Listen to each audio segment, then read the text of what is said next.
आप देख रहे हैं धम्म प्रभा यूट्यूब चैनल। वैकेंसी आती है तो कम से कम 40 वैकेंसी उस सुदामा कोटे में दे देते हैं जो पहले से ही इस देश पे शासन कर रहे हैं, पहले से ही भरे पूरे घर में पढ़ रहे हैं। लेकिन आप एक समाज में देखो जाके कि हमारे लोगों के लिए ना शिक्षा अच्छी उपलब्ध है, ना पानी उपलब्ध है, ना खाना उपलब्ध है, तो नौकरी तो कहां उपलब्ध होगी कि हम अपने जीवन जीने के लिए यहाँ संघर्ष कर रहे हैं कि हम ये चाहते हैं कि कैसे भी करके हमारा जीवन बच जाए। आप नीट परीक्षा देख लीजिए उत्तर प्रदेश की, लेखपाल, कोई भी ऐसी परीक्षा देख लो इस देश में लीक हुई है तो कुछ समाज को अधिक प्रतिनिधित्व देने के लिए लीक हुई। ऐसा नहीं है कि बहुजन समाज में लोग शैक्षणिक रूप से अच्छे नहीं है, होनहार बच्चे नहीं है। हमारे समाज में सारे प्रकार के लोग उपलब्ध हैं, लेकिन उन्हें संसाधनों में उचित भागीदारिता कभी नहीं मिलती। अब आप न्यायिक व्यवस्था देख लें, आर्थिक व्यवस्था देख लें। आर्थिक व्यवस्था में ये देखें कि हमारे कितने लोग उद्योगपति, कितने लोग बिजनेस कर रहे हैं। वो बिजनेस नहीं कर रहे, वो जातिवाद का शिकार हो रहे हैं। एक नया उदाहरण बता रहा हूं, मई का ही है। इस देश की न्यायपालिका एक सवर्ण जाति की महिला को एक बच्चे होने के नाते एक बेल दे देती है। और देखिए इस देश में उत्तर प्रदेश में एक श्री राम जाटव नाम के व्यक्ति हैं, जबकि सारी सजाएं पूरी हो चुकी हैं, उन्हें 30 साल से जेल में आज तक नहीं छोड़ा गया। इसी को जातिवाद कहते हैं। और जातिवाद हमारी नाम, अगर आपने कभी देखा होगा, जैसे राजकुमार भाटी जी ने बताया और लिखा भी है वेदों में कि मनुस्मृति में भी लिखा है कि हमारे लोग मिलेंगे, क्या नाम होगा, लालचंद, नैन शोक। उन नाम से पहचान लेते, समझ जाते हैं कि ये आदमी किस समाज से, किस कम्युनिटी से बिलोंग करता है।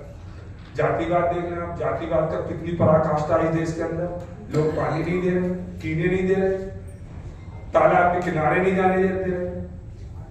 स्कूल में शिक्षा मिलेगी तो पीछे मिलेंगे। अभी मैं आजकल में किसी मंदिर का वीडियो देख रहा था कि वहां सवर्ण जाति को भंडारे में प्लेट में खिला रहे थे और हमारे लोगों को जमीन पे डाल रहे थे। तो हमें इस जातिवाद की मानसिकता को इस देश में समझना होगा, अपने हक अधिकारों के लिए लड़ना होगा, शैक्षणिक रूप से मजबूत करना होगा। शिक्षा का व्यवसायीकरण सिर्फ इसलिए किया गया है कि किसी भी तरीके से बहुजन समाज के लोग शिक्षा से दूर हो जाए। सारी चीजों का औद्योगिकरण कर दिया, चाहे आईआईटी हो, चाहे आईटीआई हो, चाहे प्राइवेट स्कूल्स की बात हो, चाहे सरकारी स्कूल्स की बात हो।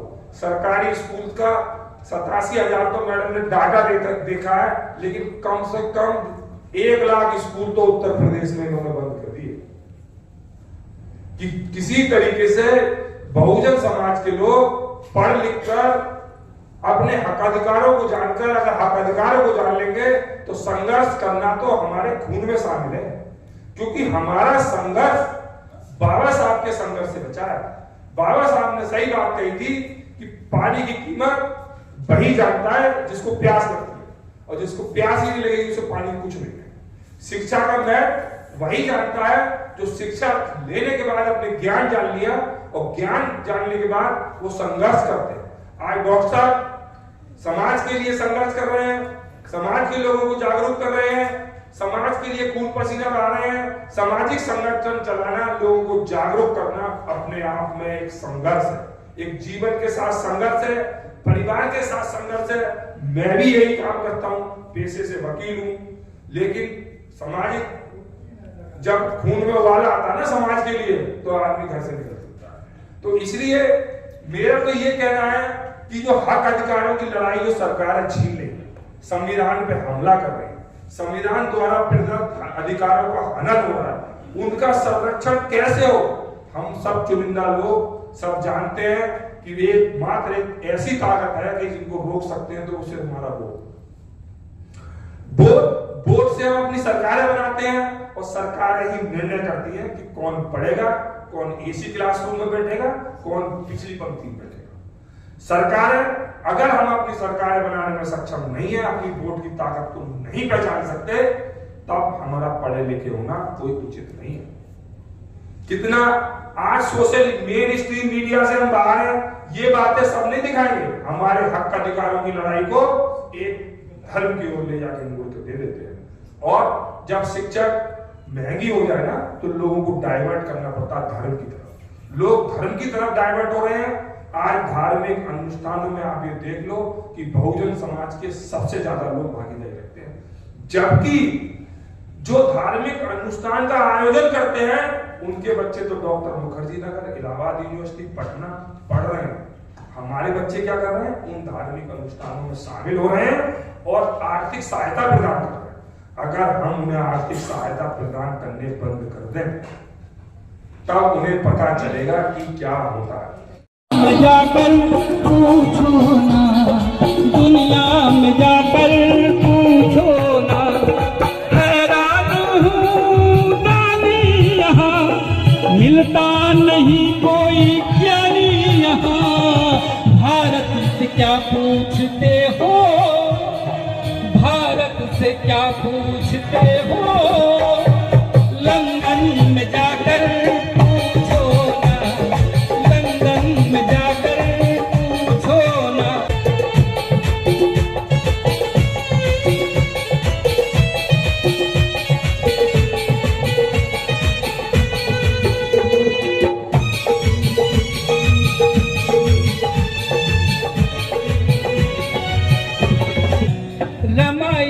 अपनी है, सावित्री भी अपनी है, फातिमा शेख को भुलाते हो क्यों? फातिमा शेख को लोग भूल गए, बहुजन समाज को याद करना पड़ेगा। रमाई भी अपनी है, सावित्री माई है, फातिमा सिंह को वो भुलाते हो क्यों? जाति है तुम में जो जाति नहीं, बदनाम बहुजन को करते हो तुम, बदनाम बहुजन को करते हो तुम। जाति की हकीकत कभी भी, जाति की हकीकत कभी तुम अपने ही दिल से खुद पूछो ना, अपने ही दिल से खुद पूछो ना। लंदन भारत से क्या पूछते हो, भारत से क्या पूछते हो, लंदन से जाकर पूछो ना, लंदन से जाकर पूछो ना। हैरान हूँ ऐसा ज्ञानी कहाँ मिलता नहीं, ऐसा ज्ञानी कहाँ। भारत से क्या पूछते हो, लंदन से जाकर पूछो ना, लंदन से जाकर पूछो ना।